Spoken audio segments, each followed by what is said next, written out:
Les forums de jeunes filles de la RDC a vécu sous une ambiance inexplicable. Cet événement de 3 jours a regroupé au fleuve Congo Hôtel de Kinshasa plusieurs filles et jeunes femmes âgées de 13 à 24 ans de la RDC et des différents pays d'Afrique organisés conjointement par le gouvernement congolais et l'UNICEF. Ces forums de filles de la RDC visent à soutenir les adolescentes et les jeunes femmes pour conduire la transformation des normes sociales et les dynamiques de pouvoir qui renforcent la lutte contre la discrimination et la violence contre les femmes et les filles. Plusieurs constats ont démontré que les filles font face à de grands défis, notamment le mariage précoce, le manque de scolarisation et autres, et se voient souvent attribuer un rôle marginalisé dans la société, ce qui les expose aux violences et à la discrimination liées au genre. Avec comme thème « Échanger, connecter et autonomiser », les filles de la RDC et celles de quelques pays d'Afrique ont fait entendre leur voix à travers des différents partages d'expériences, défendant la masculinité et la féminité positive pour une société exempte de toutes sortes de violences. L'acteur social Carla Vezepinzi, en sa qualité de président du réseau des hommes engagés pour l'égalité du genre, REG, qui est une initiative née du pot d'entraide pour la chaîne des solidarités PEX, a intervenu avec brio à ces forums des jeunes filles de la RDC dans le but de vulgariser non seulement sa thématique, mais également sensibiliser les jeunes filles à cette culture pour une société égalitaire. Prenant la parole, Carla Vezepinzi est revenu sur l'histoire qui l'a poussé à mener ces combats nobles qui est aujourd'hui bénéfique non seulement pour la RDC en général, mais aussi pour le monde entier en particulier. On n'a pas beaucoup d'hommes pendant ce forum, donc quand on les reçoit, on va les recevoir avec beaucoup de chaleur. On l'applaudit bien fort. Salut, les hommes, je vous salue. Les filles, je vous salue. Les hommes, saluons les filles. Les hommes, saluons les filles. Je suis Carla Vezepinzi. Je pense que vous avez déjà écouté ce que je suis. Et je suis ici pour être... Merci beaucoup. Il se peut que, au moment où je vous parle, j'allais peut-être devenir un criminel. Je vais vous raconter ma petite histoire. Mais je vais attirer aussi l'attention de nous tous pour comprendre que ce que nous sommes aujourd'hui et face aux vicissitudes de la vie, peu importe les circonstances malheureuses que vous rencontrez dans votre vie, cela ne peut pas déterminer votre vie future. Ça, vous devez le savoir. Je suis né d'une famille polygame. Mon père était un polygame. Mon père était un modèle, mais un modèle négatif pour moi. Je suis venu ici justement parce que j'ai eu l'opportunité de pouvoir faire entendre ma voix. Et qu'aujourd'hui, vous devez savoir que la masculinité positive, c'est le seul espoir pour mettre fin et prévenir les violences basées sur les genres. Ma mère a subi ce qu'elle pouvait subir. J'étais encore à l'âge de 6 ans et je voyais combien mon père tabassait ma mère en ma présence. Et vous devez savoir que quand on est petit, on a toujours tendance à épauler la maman en disant que papa, stop. Et je m'interposais entre mon père et ma mère. J'étais tout le temps entre les deux. Et à maintes reprises, j'ai reçu aussi des coups de la part de mon père. Pourquoi? Parce que mon père avait beaucoup de femmes, mais il ne prenait pas soin de presque toutes les femmes. Et ma mère, pour élever nous les enfants, elle vendait du pain. Et en vendant du pain, vous devez savoir qu'il y a des méandres. Elle rentrait tard, mais j'étais toujours là en train de l'accompagner. Mais mon père ne voulait pas cela. Et c'est ce qui faisait l'objet en tout moment que mon père puisse la tabasser à telle enseigne que c'était difficile pour moi de regarder les modèles parce que j'avais des amis garçons et je voyais comment est-ce que leur papa était en train de se comporter vis-à-vis des autres jeunes. Mais pour moi, je me posais mille et une questions. Est-ce que c'est vraiment ça la représentation d'un homme? C'est vraiment ça être papa dans une famille?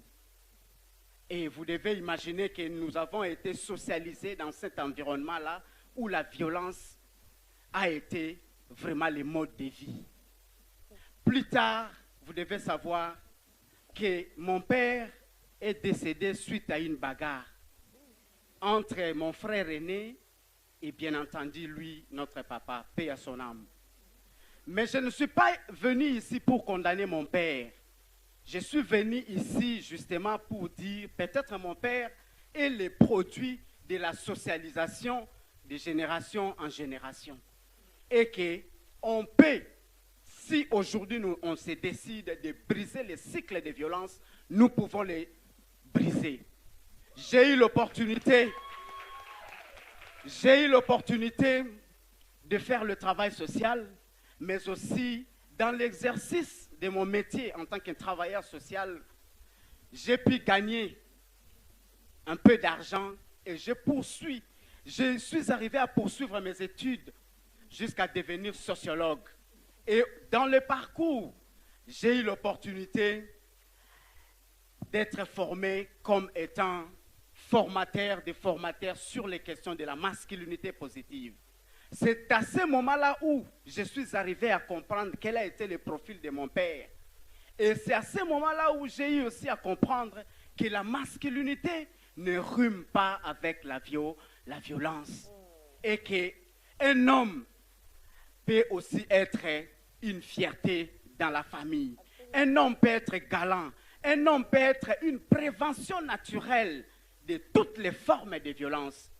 Vous devez savoir que dans notre vie, peu importe les difficultés que nous avons, aux côtés de ces difficultés-là, il y a toujours des opportunités. Et moi, j'ai toujours dit que la masculinité positive est une opportunité, une belle opportunité pour nous et aussi pour les filles de pouvoir réaliser vos potentiels. Parce que les filles ont du potentiel. Les filles ont du pouvoir intérieur. Les filles ont les capacités intérieures qui peuvent les aider à surmonter toutes les difficultés, comme le cas de ma mère. Je remercie UNICEF. Pourquoi? Parce qu'aujourd'hui, c'est l'anniversaire de ma maman. Donc, là où elle est, je suis en train de saluer ma mère. Pourquoi? Parce qu'elle n'a pas baissé les bras. Aujourd'hui, Carlin est devant vous. Si cette mère n'avait pas pris le courage de continuer à faire étudier ses enfants, qui serait Carlin aujourd'hui? Qui seraient mes frères et sœurs? Donc, tout ce que nous observons comme attitude et comme comportement dans le chef des femmes, dans le chef des hommes, dans le chef des filles et garçons, ne constitue rien que des constructions sociales. Et que cela peut changer. Et si aujourd'hui nous décidons que nous pouvons mettre fin aux violences, nous sommes capables de le faire. Et qu'ensemble, main dans la main, nous pouvons mettre fin aux violences. Et c'est ainsi que moi, j'y crois à la masculinité positive. Pourquoi? Parce qu'aujourd'hui, j'ai eu à contaminer plusieurs hommes afin qu'ils puissent comprendre que nous pouvons changer ce monde. Et les hommes de qualité, j'ai toujours dit, les hommes de qualité ne peuvent pas avoir peur de l'égalité. Est-ce qu'on peut applaudir? Voilà pourquoi, femmes, filles, hommes et garçons, nous tous, nous sommes appelés à dénoncer les actes de violence. Et que nous puissions transformer les masculinités toxiques et que nous puissions transformer les masculinités hégémoniques afin que nous puissions être des préventions naturelles, afin que nous puissions faire la promotion des modèles alternatifs de masculinité, afin que les garçons et les hommes puissent être des acteurs de contamination positive dans nos communautés. Et je pense que si cette thématique de féminité et de masculinité positive est prise en compte dans le curricula scolaire, je pense que nous allons avancer. Je pense que les choses changeront partout où nous sommes. Dans tous les pays, dans tout le monde, chacun de nous va devoir booster les choses. Et je vous incite à pouvoir aussi parler aux garçons, aider vos jeunes frères. Dites-leur que la masculinité n'est pas synonyme aux violences. Merci beaucoup, merci beaucoup. Carla VC, mesdames et messieurs, est-ce qu'on peut l'applaudir bien fort? Nos hommes sont là pour nous protéger. C'est un très beau concept. Est-ce qu'on peut répéter ça? Masculinité? Positive. Masculinité? Positive. Masculinité positive ne tombera Jamais! On applaudit très fort. On l'applaudit bien fort. Merci Carla. Ah, il nous en faut des Carlins dans nos vies. Hein. J'espère que vos frères sont comme ça. Hein. Les filles, est-ce que ça va? Aujourd'hui là, les hommes sceptiques au changement sont appelés à pouvoir quitter la majorité silencieuse, justement pour adopter des modèles alternatifs de masculinité. Vous devez savoir que la masculinité ne rime pas avec la violence et que les hommes qui sont avisés et que les hommes qui ont compris travailler avec les femmes, collaborer avec les femmes, c'est ça le succès du développement durable. Je vous dis, travailler sur les questions de la masculinité positive, cela implique de concevoir que les hommes et les garçons, bien entendu, peuvent être des alliés stratégiques dans le travail de la transformation des normes sexo-spécifiques rigides, toxiques, pour un monde égalitaire. Et je crois que lorsqu'un homme arrive à comprendre, et aussi lorsqu'un homme se situe dans le premier rang, pas seulement dans le premier rang, mais aussi au niveau de la première ligne, justement pour prévenir et lutter contre les violences, là, ça prouve qu'effectivement c'est un homme compétent, c'est un homme intelligent. Donc, vous voyez la nécessité de continuer maintenant à contaminer les très jeunes adolescents sur les questions de la féminité et aussi de la masculinité positive. Et je crois que le monde entier va... Ça, c'est excellent. Excellent, moi j'aime ton concept et je pense qu'effectivement c'est bien de tiller les femmes, c'est bien de leur rappeler leurs droits, mais c'est encore plus important d'éduquer les hommes. Et on fait corps. C'est pas une affaire de femmes contre hommes. Quand on promeut les femmes, ce n'est pas contre les hommes. On doit aller ensemble en tandem, en collaboration. Donc je compte sur vous, messieurs, pour nous accompagner dans cette lutte parce que c'est nous vos mamans, c'est nous vos sœurs, c'est nous qui vous accompagnons dans la vie et on a aussi besoin de vous. Donc moi j'aime ton concept et je vais défendre ça. Merci beaucoup. Je parlais de ça dans mon émission, la masculinité positive. Et les hommes, vous devez savoir que lorsqu'une femme souffre, c'est toute l'humanité qui souffre. C'est-à-dire, beaucoup d'hommes qui continuent encore à vivre dans cette clandestinité, dans cette majorité silencieuse, eh bien, vous êtes invités à transformer votre vie, à accepter ces nouveaux modes de vie. La masculinité positive, ce n'est pas de l'imposition, mais nous voulons justement inciter les hommes à développer ce qu'on appelle l'esprit critique, que les hommes comprennent que les femmes souffrent par leurs attitudes et leurs comportements toxiques. Et tout doit s'arrêter. Tout doit s'arrêter.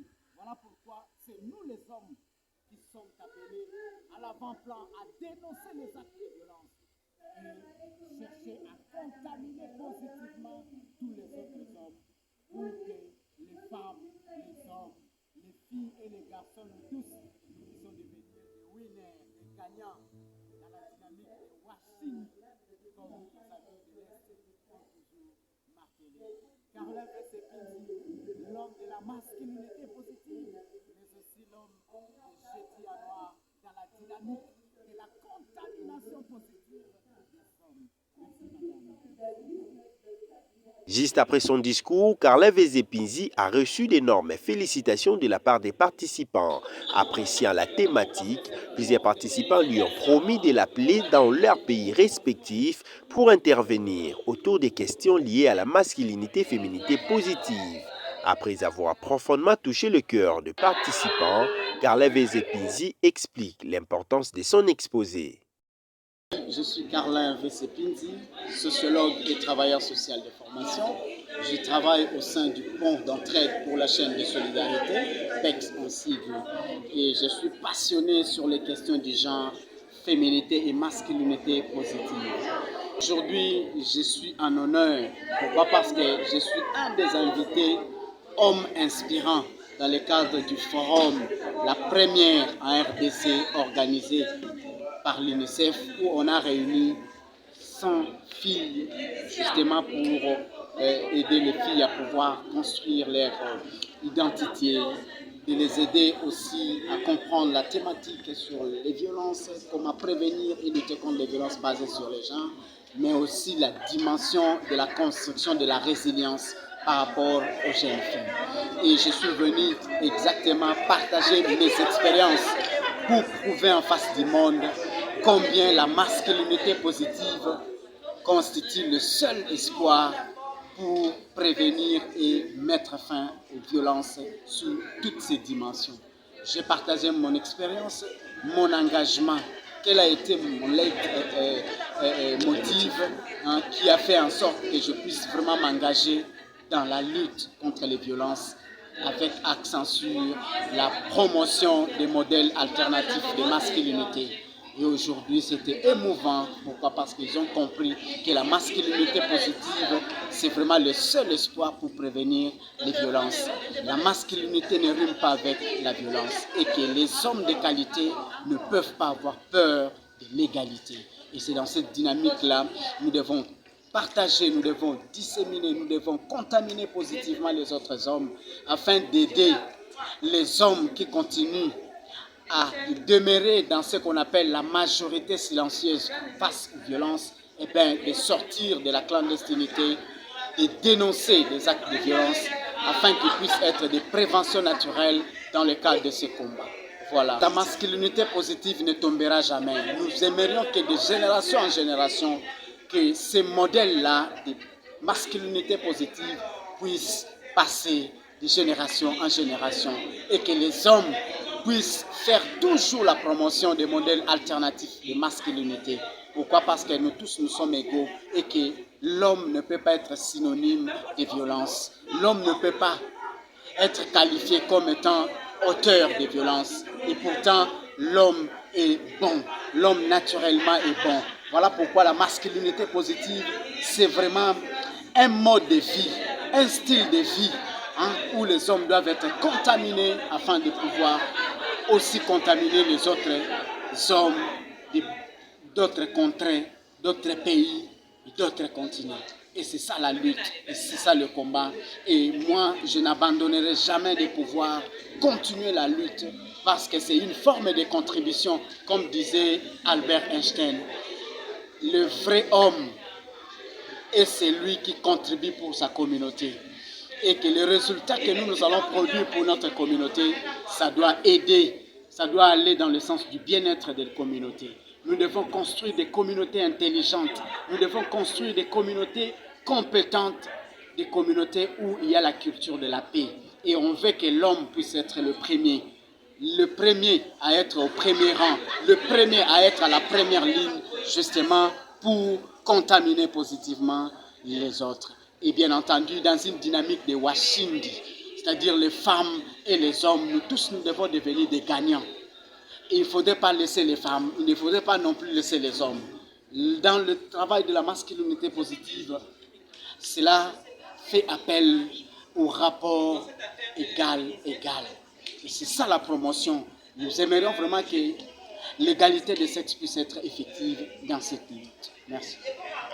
Par ailleurs, Carla Vezepinzi, présidente du réseau des hommes engagés pour l'égalité du genre, REG, a profité de cette occasion pour faire entendre sa voix à travers le monde, tout en mettant un accent particulier sur l'importance de la lutte contre les violences basées sur le genre. Il a également invité les filles d'en faire une promotion dans leurs milieux respectifs pour promouvoir une société sans violence sous toutes ses formes.